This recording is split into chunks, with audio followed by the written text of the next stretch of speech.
সুন্দর করা অসম্ভব কিছু নয়। এই এলাকাবাসী আমরা রাজনীতি করি প্রত্যেকে একটা নির্দিষ্ট উদ্দেশ্য নিয়ে।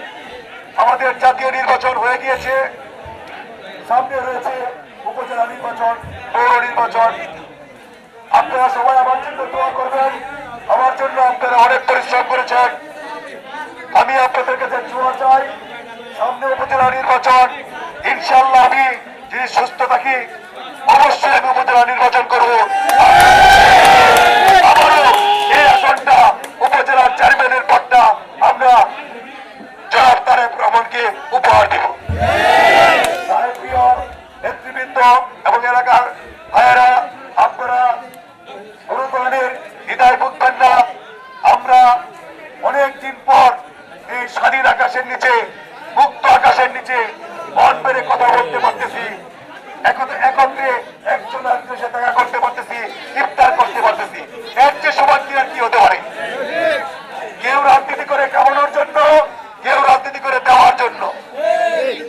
যারা রাজনীতিবিদ অবশ্যই তারা চেষ্টা করবে এলাকার সমাজের নিরীহ লোকদের, অসহায় লোকদের সেবা করা। এই মনোভাব নিয়ে আপনারা এগিয়ে যান। ইনশাআল্লাহ সামনে যে নির্বাচন আসবে সেই নির্বাচনে আমরা কামিয়াব হব। আর দোয়া করবেন আল্লাহ যেন আমাকে সম্পূর্ণভাবে সুস্থ করে দেন।